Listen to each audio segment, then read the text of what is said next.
नमस्कार दोस्तों। दोस्तों, आज अपन अधिगम का एक सिद्धांत पढ़ेंगे, अनुकूलित अनुक्रिया का सिद्धांत।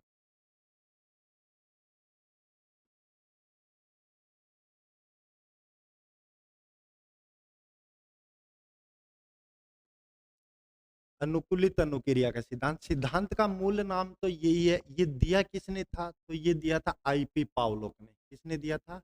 आईपी पावलोव ने दिया था। अगर आपको एक ही नाम ध्यान में रखना है तो ये नाम ध्यान में रख लेना, बाकी इस सिद्धांत के और भी नाम है। इसी सिद्धांत को संबंध प्रतिक्रिया का सिद्धांत भी कहते हैं। संबंध प्रतिक्रिया का सिद्धांत। इसी सिद्धांत का दूसरा नाम है प्राचीन सिद्धांत या परंपरागत सिद्धांत। एक ही बात है, प्राचीन कह दो चाहे परंपरागत कह दो। इसी सिद्धांत को कहते हैं प्रतिस्थापन का सिद्धांत या प्रतिवाद का सिद्धांत। इसी सिद्धांत का अन्य नाम है असंबंधन सिद्धांत।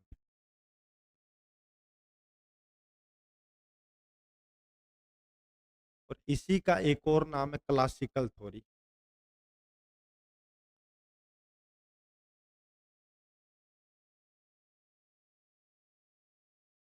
तो सिद्धांत का जो मूल नाम है वो तो अनुकूलित अनुक्रिया है। अगर आपको लगे कि एक ही नाम याद रखना है तो आप ये पहला वाला नाम याद रख लेना, इससे काम चल जाएगा। अन्य नाम है वो संबंध प्रतिक्रिया, प्राचीन सिद्धांत है, प्रतिस्थापन है, असंबंधन है, क्लासिकल सिद्धांत है। इसी को शास्त्रीय अनुबंधन भी कहते हैं। कौन सा सिद्धांत? शास्त्रीय अनुबंधन सिद्धांत भी कहते हैं। तो ये तो इस सिद्धांत के उपनाम है। ये दिया किसने था? तो ये दिया था आईपी पावलोव ने। ये सिद्धांत दिया था। पहली बात, ये पूछा गया प्रश्न है कि क्लासिकल थ्योरी किसने दी थी या अनुकूलित अनुक्रिया का सिद्धांत किसने दिया था? तो पावलोव ने दिया था। कहाँ के हैं पावलोव? तो पावलोव रूस के हैं। कहाँ के हैं? रूस के हैं। कब दिया था सिद्धांत? तो 1904 में दिया था। कब दिया था? 1904 में दिया था। आजकल ये प्रश्न नहीं आते कब दिया था, लेकिन ध्यान में रख लेना, पूछा गया प्रश्न है। आजकल तो ऐसी चीजें नहीं आती है, लेकिन ध्यान रख लेना कब दिया था। 1904। कौन था पावलोव? ये भी प्रश्न आया हुआ है। क्या पावलोव मनोवैज्ञानिक था क्या? नहीं, पावलोव मनोवैज्ञानिक नहीं था। पावलोव कौन था? पावलोव शरीर वैज्ञानिक था। 1904 में पावलोव को नोबेल पुरस्कार मिला था। क्या मिला था? नोबेल पुरस्कार। किसके कारण मिला था? मनोविज्ञान के कारण? नहीं जी। किसके कारण मिला था? पाचन क्रिया के कारण मिला था। किसके कारण मिला था? पाचन क्रिया के कारण 1904 में इसे क्या मिला था? नोबेल पुरस्कार मिला था। ठीक है। 1904 में इसने क्या किया था? अपना सिद्धांत दिया था। प्रयोग किस पे किया था पावलोव ने? तो प्रयोग किया था कुत्ते पे। किस पे प्रयोग किया था? कुत्ते पे इसने अपना प्रयोग किया था। एक और चीज ध्यान रखना, पावलोव को अनुबंधन अनुक्रिया, अनुबंधन का पिता कहा जाता है। क्या कहा जाता है? अनुबंधन का पिता किसे कहा जाता है? पावलोव को कहा जाता है। सबसे पहले दुनिया में अनुबंधन जो चीज लेके आया था वो पावलोव लेके आया था। अनुबंधन होता क्या है? ये कहता है कि जब भी किसी क्रिया के प्रति या किसी वस्तु के प्रति आपका लगाव हो जाता है, जुड़ाव हो जाता है, उसे क्या कहते हैं? अनुबंधन कहते हैं। भाई कोई भी चीज है उसके प्रति अपन एक लगाव, एक संबंध स्थापित कर लेते हैं, उसको उसने क्या नाम दिया था? अनुबंधन नाम दिया था। जैसे कुत्ता है वो घंटी के प्रति लगाव कर लेता है और घंटी से अपने संबंध स्थापित कर लेता है। तो घंटी और कुत्ते के बीच में क्या स्थापित हो रहा है? अनुबंधन हो रहा है। उसके और घंटी के बीच में संबंध स्थापित करवा दिए। तो अनुबंधन का पिता किसे कहा जाता है? पावलोव को कहा जाता है। दुनिया में सबसे पहले अनुबंधन लाने वाला व्यक्ति कौन है? आईपी पावलोव है। ये कहता है कि जो सीखना होता है वो किसका होता है? ये कहता है सीखना अनुबंधन या अनुकूलित अनुक्रिया से होता है। कि किसी भी चीज को सीखने के लिए उस चीज से क्या कर दो? अनुबंधन कर दो। अगर आपका किसी चीज से अनुबंधन हो गया, आपके उससे संबंध नजदीक हो गए, संबंध स्थापित हो गए, तो आप वो चीजें सीख जाओगे, अन्यथा नहीं सीख पाओगे। तो ये सीखने को कहाँ क्या बताता है? ये कहता है कि किसी भी चीज को सीखने पे उस पे क्या कर दो? अनुबंधन स्थापित कर दो, उसमें नजदीक के संबंध हो जाएंगे तो व्यक्ति चीज को सीख जाता है, अन्यथा नहीं सीखता। ये कहता है किसी भी चीज से अनुबंधन करने के लिए बार बार उसको क्या दो, पुनर्बलन दो। क्या दो, पुनर्बलन दो। परीक्षा में प्रश्न आता है क्या पावलोग पुनर्बलन को मानता है क्या?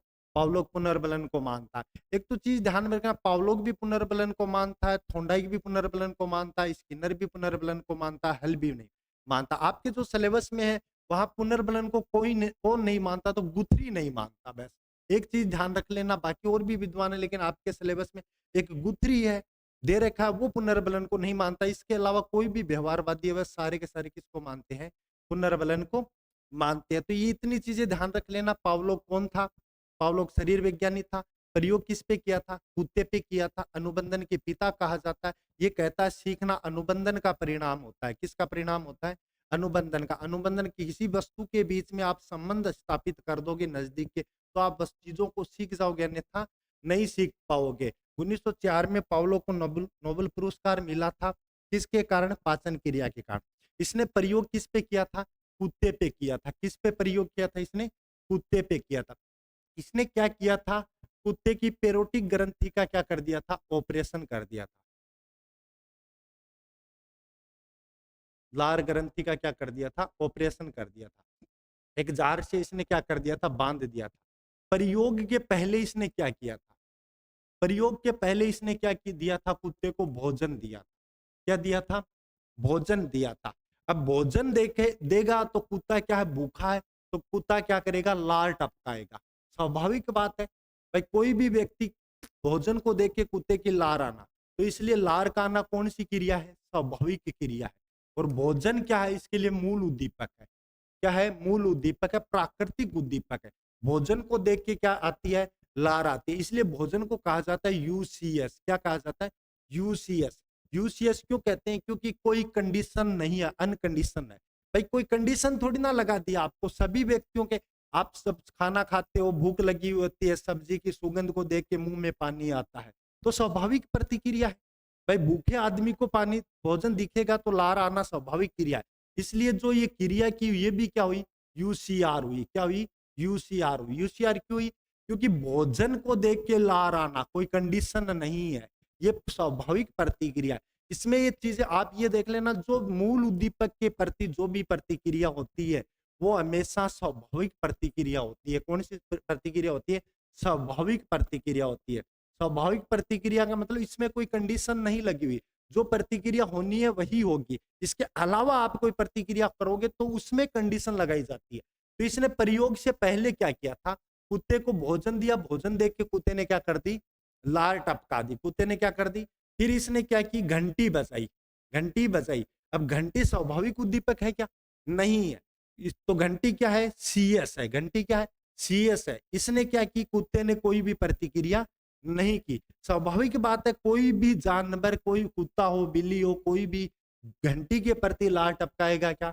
नहीं भाई, कुत्ता का क्या घंटों बजाओ तो लार टपका, भोजन को देख के क्या करेगा? लार टपका देगा।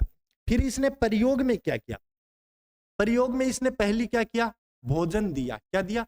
भोजन दिया। भोजन कौन सा उद्दीपक है? स्वाभाविक उद्दीपक है। कौन सा है? स्वाभाविक उद्दीपक है। स्वाभाविक उद्दीपक को अपन क्या कहते हैं? यूसीएस कहते हैं।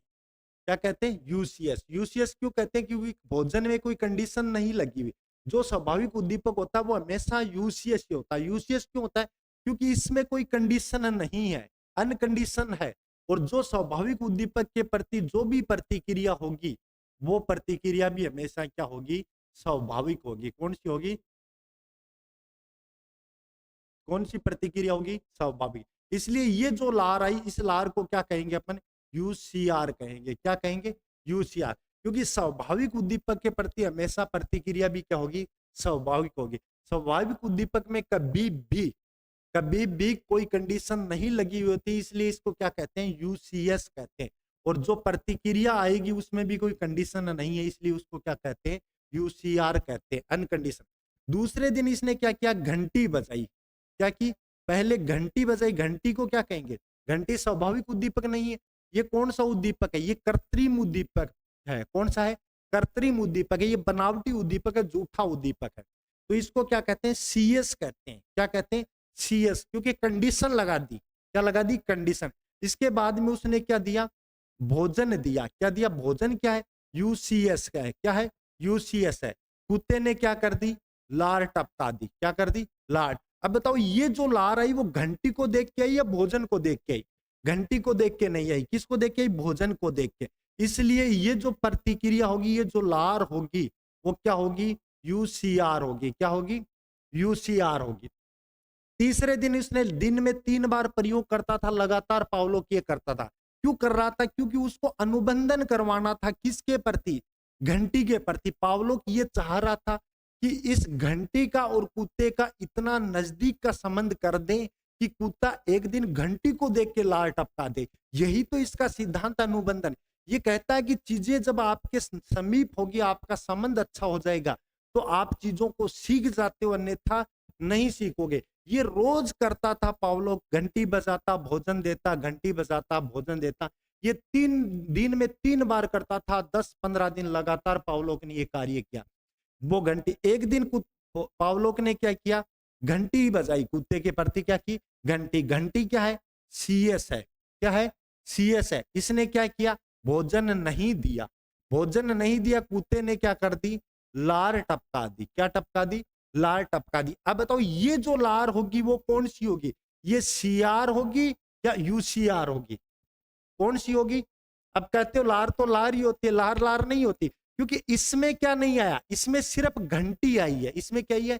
घंटी आई है। कंडीशन है, कंडीशन लग गई, घंटी के प्रति हो रहा है, इसलिए जो भी प्रतिक्रिया होगी वो क्या होगी? सीआर होगी। इसलिए इसमें कंडीशन के कारण जो प्रतिक्रिया होती है वो हमेशा वो प्रतिक्रिया कैसी होती है? सीआर होती है। बस आप तो इतना ध्यान रख लेना, ऐसे समझ में आए तो ठीक है, वरना कंफ्यूज हो जाते हैं यूसीआर क्या होता है, सीआर क्या होता है।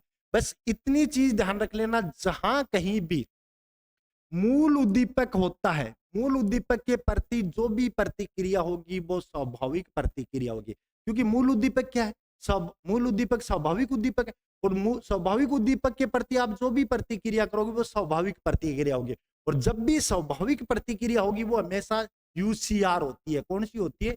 यूसीआर, क्योंकि उसमें कोई कंडीशन नहीं। जहां कृत्रिम उद्दीपक भी होता है और मूल उद्दीपक भी होता है, उसमें हमेशा उसके बावजूद भी जो प्रतिक्रिया होगी वो हमेशा कौन सी होगी? यूसीआर होगी, क्योंकि मूल उद्दीपक आ रहा है। जहां कहीं मूल उद्दीपक हो, चाहे आगे घंटी बजाए, घंटा बजाए, लेकिन मूल उद्दीपक साथ में है, तो हमेशा प्रतिक्रिया क्या होगी? यूसीआर होगी। क्या होगी? यूसीआर। जहां मूल उद्दीपक नहीं है, जहां क्या नहीं है? मूल उद्दीपक नहीं है, उसके बावजूद अगर कोई प्रतिक्रिया हो रही है तो वो क्या होती है? सीआर होती है। समझ में आ गया भाई? इतना ध्यान रख लेना, ऐसे नहीं समझ में आए तो। कि भाई भोजन दिया, भोजन क्या है? मूल उद्दीपक है। मूल उद्दीपक है तो लार आएगी, ये स्वाभाविक प्रतिक्रिया। भाई भोजन, इसमें क्या आई? घंटी आई। घंटी आई, लेकिन साथ में क्या है? भोजन है। साथ में क्या है? भोजन है। इसलिए जो प्रतिक्रिया की जा रही है वो घंटी को देख के नहीं की जा रही। किसको देख के की जा रही है? भोजन को देख। इसलिए जो लार आएगी वो क्या होगी? यूसीआर होगी। भोजन क्या है? यूसीएस है। घंटी क्या है? सीएस है। क्या है? भोजन क्या है? यूसीएस है। लार आएगी वो क्या होगी? यूसीआर होगी। भाई यहाँ पे मूल उद्दीपक आ रहा है, इसलिए जो भी प्रतिक्रिया होगी वो क्या होगी? यूसीआर होगी। यहाँ घंटी आ रही, घंटी को देखना ही नहीं है अपने को, ये देखना मूल उद्दीपक है क्या। घंटी को नहीं देखना, मूल उद्दीपक है कि नहीं है। जहां मूल उद्दीपक होता है और उसके साथ चाहे कोई कृत्रिम उद्दीपक हो चाहे ना हो, वो प्रतिक्रिया हमेशा कौन सी होती है? यूसीआर होती है। जहां पे घंटी आई, बस घंटी आई लेकिन भोजन नहीं है, इस भोजन नहीं है, तो इसका मतलब मूल उद्दीपक तो है ही नहीं। और बिना मूल उद्दीपक के जो भी प्रतिक्रिया होती है वो हमेशा सीआर होती है, क्योंकि वो कंडीशन के वजह से आई। वहां पे कंडीशन है, इसके कारण कुत्ते ने घंटी के प्रति कंडीशनिंग कर ली, अनुबंधन कर लिया। इसलिए ये प्रश्न आते हैं, ये टेबल आती है, हर एग्जाम में आती है। यूसीआर क्या है, सीआर क्या है, यूसीएस क्या, तो ये ध्यान, इतनी सी चीज 2 लाइन में, 1 लाइन में याद रख लेना आप तो, कि मूल उद्दीपक होगा और जो प्रतिक्रिया होगी वो कौन सी होगी? स्वाभाविक होगी, हमेशा यूसीएस ही होगी, यूसीआर होगी, सॉरी क्या होगी? प्रतिक्रिया क्या होगी? यूसीआर होगी। मूल उद्दीपक के साथ कृत्रिम उद्दीपक का कोई फर्क नहीं पड़ता, मूल उद्दीपक है तो जो भी प्रतिक्रिया होगी वो हमेशा कौन सी होगी? यूसीआर होगी। जहां मूल उद्दीपक नहीं है, मूल उद्दीपक नहीं है, इसका मतलब जो प्रतिक्रिया की वो कंडीशन की वजह से की, इसलिए बिना मूल उद्दीपक के जो भी प्रतिक्रिया होती है वो हमेशा क्या होती है, CR होती है।